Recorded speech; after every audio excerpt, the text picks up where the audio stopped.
time, I'll see you around. All right, public time. Sure. Anything? We're missing Phil, is he not coming? 3 minutes for anything that you'd like to speak about. I'd like to do my library report. Okay. Start with some very good news. The library has hired a director. His name is Stephen Bannister. He comes from Tennessee. Him and his wife came for a visit last weekend, and I think he's gonna work out very well. I did attach the press release that tells a little bit about him. Did you get that? Yes. Okay, all right. He starts on the 23rd. So that's very, very good news. Other board business, we had a motion into the director contract negotiations. That was at our regular business meeting that we would enter into negotiations with him. And then we had a special meeting on the 21st where his contract was actually accepted. We had 2 motions to amend bylaws. We were removing the Lapeer County Commissioner report because we never have one. And we reorganized the agenda so that second public time comes before board comments. We also passed a motion to amend the FOIA fee policy. We will begin charging for fees that reach $75 or more. We passed a motion to change the identification of the library sections to children, teens, adults. It was formerly children, young adult, adult, and then most recently it was changed to youth, young adult, and adult. And the motion will put it back, we'll put it to children, teens, and adult. Motion passed to move the board meeting to Oregon Township Hall. We won't be charged a fee there, so that's really nice. And we had a motion passed to change the board meeting schedule. Previously, we had no meeting in August, but we're gonna add that back on and have no meeting in December.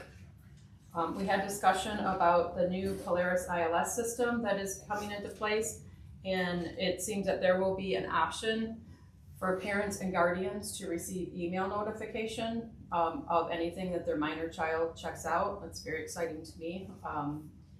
It appears it'll only be for new patrons. Notification will be for email only, and it may be possible for parents that already have their account set up as text. If they change it to email, they might possibly be able to have that option. That was unclear. The assistant director wasn't really sure about that. We had a new board member introduced, Chris Van Bell. We elected officers. Chris Van Bell is the chairperson. Carrie Coleman is the vice chairperson. Bonnie Lawrence is the treasurer, and Peggy Brotzke is the secretary. All right, thank you. Anybody else? Anybody else? Yeah, I'd like to speak. I'm John Van Wagoner, Oregon Township. I stopped in this morning just to thank you all for you serving in your capacities that you do, and thank you for appointing Peggy Brotzke to the library board.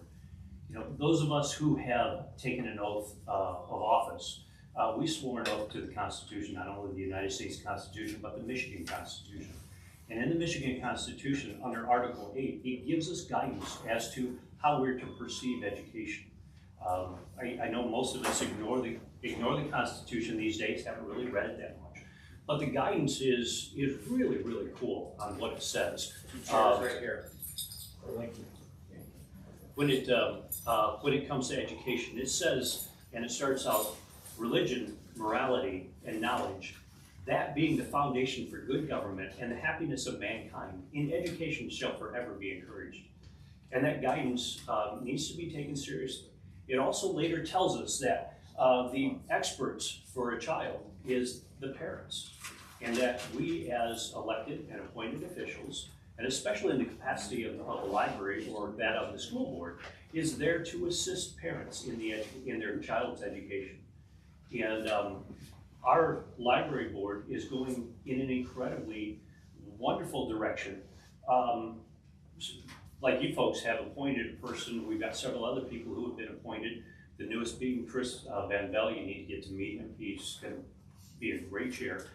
But they all take very seriously their oath of office and that guidance. And they take very seriously that they let their faith and their sense of our common morality, that which our country was established under, they take it seriously in all the decisions that they attempt to make. And they're doing a wonderful job in trying to help parents in the education and the protection and the discernment of what knowledge needs to be dispensed to the child, when it should happen and when it should be held.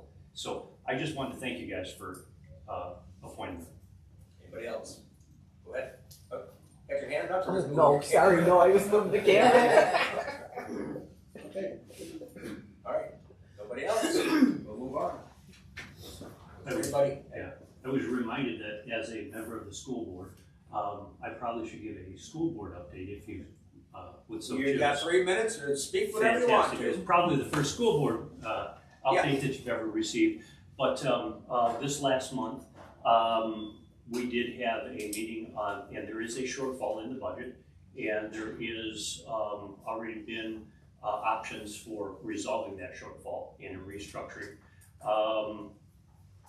You can see the details of that, of the budget and the restructuring options, if you view the video of our meeting that just happened last week. You can get that on YouTube or lapeerschools.org.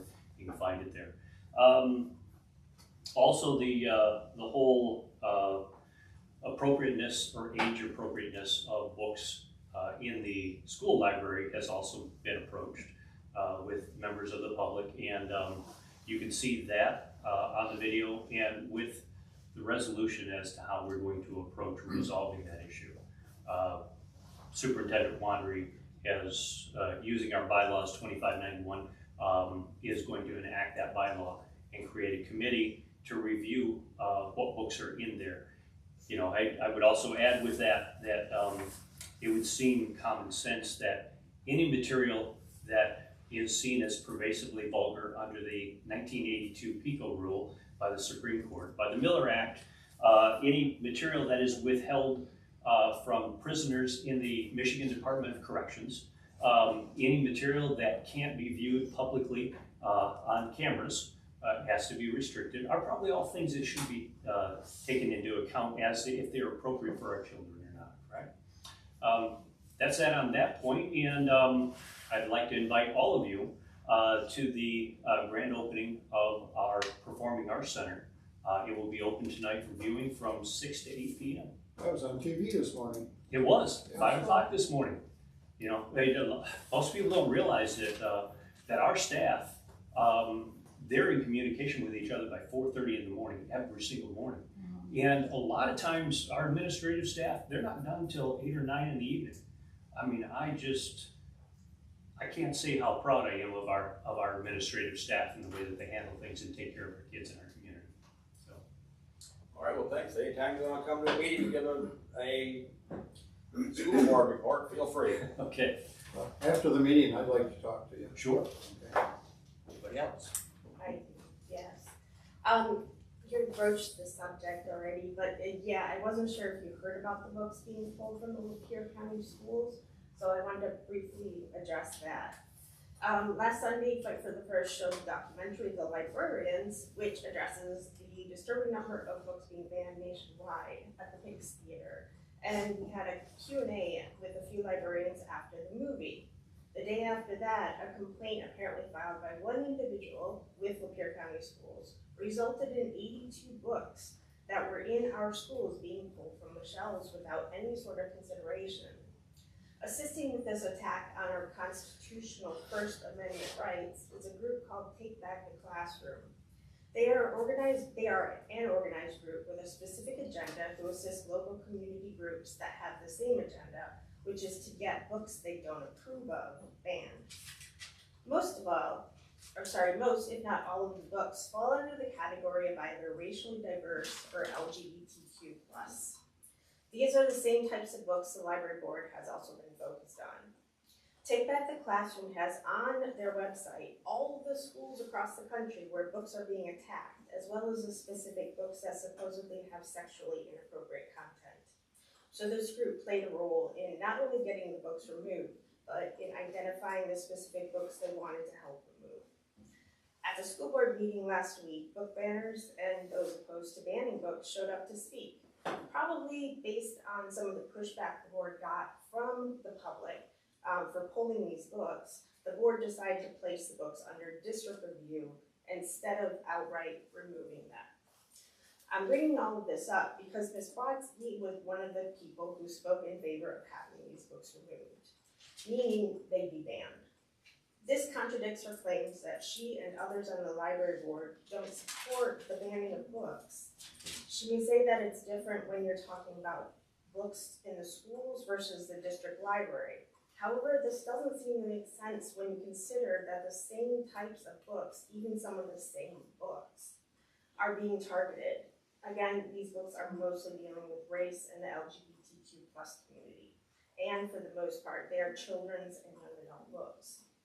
If someone supports banning books in one of these contexts, it's unclear how it can be believed that someone wouldn't support it in the other. I was hoping Ms. Brotzke would be willing to speak about this apparent contradiction. All right, thank you. Anybody else? Anybody else? Thank you. I'm just gonna read a statement that I prepared. Fight for the First Lapeer is putting forth great effort to discredit current board members and those associated with them. GLTA is now on the radar because the executive director, Kelly Bales, served on a library policy and bylaw committee. Their previous efforts include setting up a booth at Lapeer Days that was self-promoted to be a campaign against the newest board members. They have labeled us as the book banning majority. We have been called racist, Nazis, and most recently, white Christian nationalists. It is my opinion that the efforts of Fight for the First Lapeer are going beyond their freedoms of expression and crossing over legal boundaries. They use inflammatory tactics that could easily incite violence. Messages that library board members are biased and that we are aiming to target the gay community members are being widely spread. Most recently at an event at the Pix Theater, it was announced that the Lapeer Township Supervisor appointed someone that threatened library staff. I have concern that the efforts of the Fight for the First Lapeer are becoming more extreme. At a recent school board meeting, Ms. Huff pushed against me as she passed by me, even though there was plenty of room for her to pass by me without physical contact. While it can be argued that that was accidental, I witnessed a second incident involving another library board member. After Susan Huff gave her public comment, she stopped to confront this board member who was seated in the audience. She bent down to come just inches from the board member's face and asked, "You got a problem with me?" She then proceeded to scold the board member for simply looking at her. Her behavior caught the attention of others who heard this interaction and turned to express concern to this board member. There is video evidence of this. The main reason I'm speaking about all of this is to give a different perspective on the motives of Fight for the First Lapeer group. In my opinion, their members speak at these Lapeer Township meetings with the goal of making you sorry that you appointed me to the library board. They speak wanting a reaction from me so they can twist, deflect, or dismiss my words. I welcome you to contact me directly if you have concerns about anything you hear, see, or read regarding my actions on the library board. I stand behind my reasons for requesting the Lapeer Township appointment, and I will continue my efforts to protect children. This is something I am not embarrassed of, and I will never apologize for. While not all arguments are worth the energy, protecting children should always be worth the effort. Thank you. Anybody else?